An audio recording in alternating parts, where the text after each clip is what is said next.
Doctor साहब आप ये कह रहे हैं कि जैसे भारतीय जनता पार्टी टिकी हुई है, ब्रांड मोदी जो बहुत ऊपर चला गया था वो थोड़ा नीचे खिसक गया है। भारतीय जनता पार्टी जहां थी वहीं पर बनी हुई है। उसका कारण ये है, उसमें मजबूत है, संगठन बहुत ज्यादा एक्टिव नहीं हुआ, या बीजेपी के जो अनुसांगिक संगठन है जिसके ऊपर अभी काफी पॉलिटिकल चर्निंग चल रही है कि इस लोकसभा चुनाव में जो सबसे मजबूत अनुसांगिक संगठन है आरएसएस, उसने बहुत बड़ी भूमिका नहीं निभाई और आरएसएस ने यह दिखाया कि देखिए हमारे बिना आप नहीं चल सकते हैं। तो मोदी ने जिस प्रकार से टोटल इलेक्शन को अपने कांधे पे ले लिया और वो अपने कंधे पर इस पूरे इलेक्शन को लड़ रहे थे, तो यह बात साबित हो गई कि वो ब्रांड नहीं चला, वो उनका कांधा कमजोर पड़ गया और उनका कांधा मजबूत नहीं हुआ जो तिवारा भारतीय जनता पार्टी को 272 पहुंचा देता। हालांकि ये बहुत बड़ा रिस्क था जो नरेंद्र मोदी ने लिया। अब इस नरेंद्र मोदी के इस रिस्क लेने में क्या संघ की सहमति थी या भारतीय जनता पार्टी का टोटल कंसेंसस था?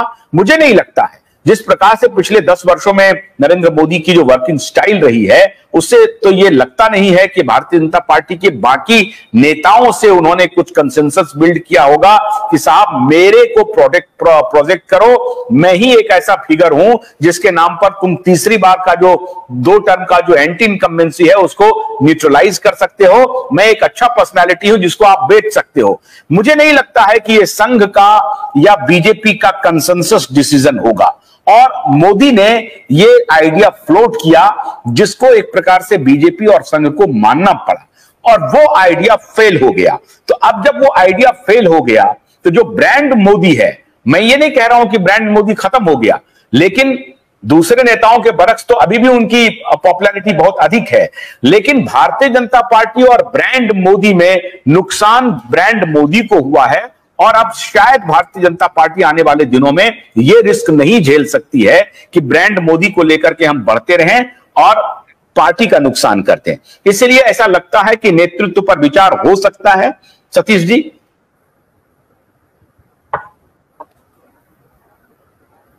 अनम्यूट कीजिए सतीश जी। आशुतोष जी, हाँ आशुतोष जी, इसमें 2 सवाल है। एक तो है जो पर्सनालिटी कल्ट जो है पॉलिटिकल पार्टी में, अभी डॉक्टर कुशवाहा बोल रहे थे आइडियोलॉजिकल पार्टीज में पर्सनालिटी कल्ट डेवलप नहीं होता है। उनका कहना सही है, होना नहीं चाहिए, लेकिन हो गया है पर्सनालिटी कल्ट और ये एक तरह से बीजेपी के लिए काफी महंगा पड़ता है।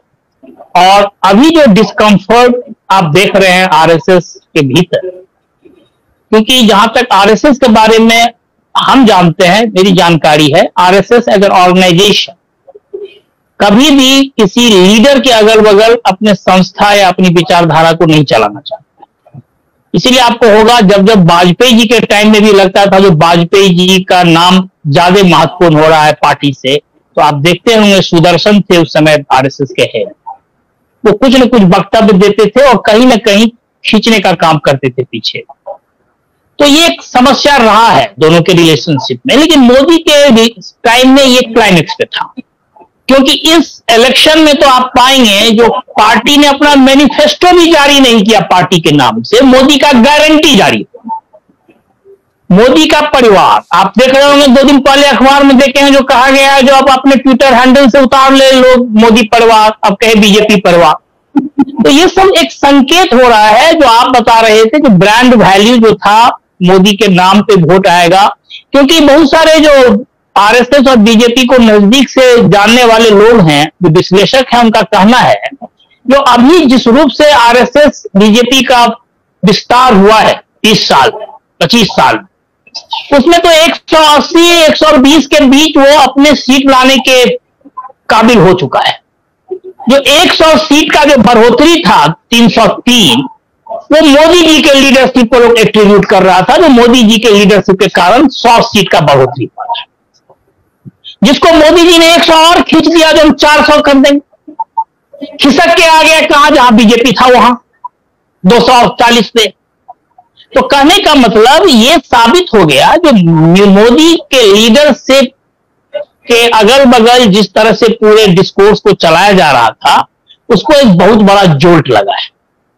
तो दूसरा एक पक्ष है आशुतोष जी, वो ये है, जो आप देखेंगे, आप वाजपेयी और आडवाणी का जो बीजेपी था, उसमें उन दोनों ने मिलके एक जनरेशन ऑफ लीडर्स को उन्होंने ग्रूम किया, उनके लीडरशिप क्वालिटी को होन किया, चमकाया, निखारा। ये जितने भी लीडर्स आपको दिख रहे हैं आज बीजेपी में ऊपर में, बड़े मार्जिनलाइज हो गए हों, सब उसी समय के, चाहे गडकरी हो कि राजनाथ हो या जिनको भी देखें, सुषमा चली गई, जेटली चले गए, जितने भी लोग थे, शिवराज सिंह हैं, वसुंधरा हुई, आपका वो आनंद कुमार थे कर्नाटक में, ये सब लीडर्स उस समय उनको ग्रूम किया गया। मोदी जी के टाइम में एक लीडर आप गिना दीजिए जिसको ग्रूम किया गया, मोदी जी किए हैं, किसी को नहीं कर पाए। जो लीडर थे बल्कि उनके जड़ को आप हिला दिए। हमें तो याद आ रहा है, जो किसी ने मुझे बताया, यूपी के बहुत बड़े पॉलिटिशियन थे जो कमलापत त्रिपाठी कांग्रेस के लीडर थे, वो कहा करते थे इंदिरा जी के बारे में, जो हर आदमी जब कोई पौधा लगाता है तो पौधा में पानी देता है जो जड़ पकड़ ले, और इंदिरा जी उसका जड़ ऐसे हिलाते रहते हैं, जड़ तो नहीं पकड़ गया, टेस्ट करती रहती थी। तो मोदी जी भी इंदिरा जी के नक्शे पे चल के वो टेस्ट करते रहते हैं तो जड़ न पकड़ ले। तो उस कारण से आज स्थिति ये बन गई है, जो बीजेपी के पास आपका एक भी कोई कॉन्फिडेंट लीडर नहीं बचा है प्रांतीय स्तर पे। आप 10 साल बाहर थे सत्ता से, 2004 से 14, और पार्टी को जीवित रखा था रीजनल लीडर्स, कहीं शिवराज तो कहीं वसुंधरा तो कहीं येदियुरप्पा तो कहीं कोई। आप नेशनल लेवल पे बोर हो गए थे, लेकिन प्रांतीय स्तर पर आप जिंदा रहे क्योंकि आपके पास एक नेतृत्व था। उस नेतृत्व को आपने खत्म कर दिया, और आरएसएस के भीतर यही सबसे बड़ा मंथन का मुद्दा आज के तारीख में यही है।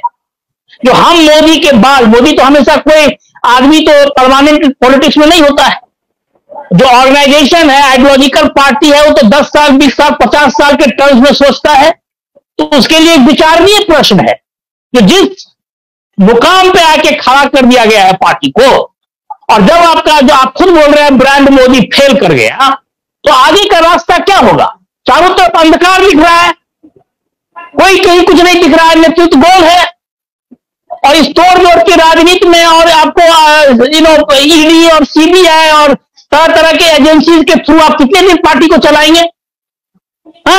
100 की 150 कांग्रेसियों को मिला करके कांग्रेस मुक्त के बदले कांग्रेस युक्त पार्टी बना करके आप कब तक चल पाएंगे? तो ये एक विचारणीय प्रश्न है बीजेपी आरएसएस के पास, और जो लोग इसके शुभचिंतक हैं उनको इस पर चिंतन करना चाहिए, अपने गिरेबान में झांकना चाहिए। दूसरे पार्टी के भीतर अभी मंथन करने से पहले अपना आत्म मंथन करें तो किस दिशा में बढ़ रहे हैं।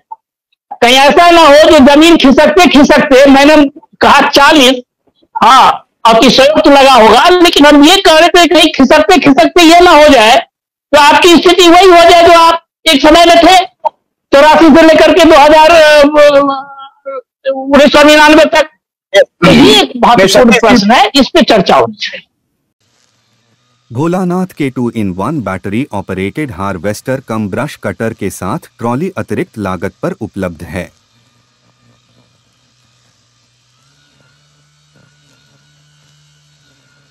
अधिक जानकारी के लिए कृपया दिए गए नंबर पर कॉल करें।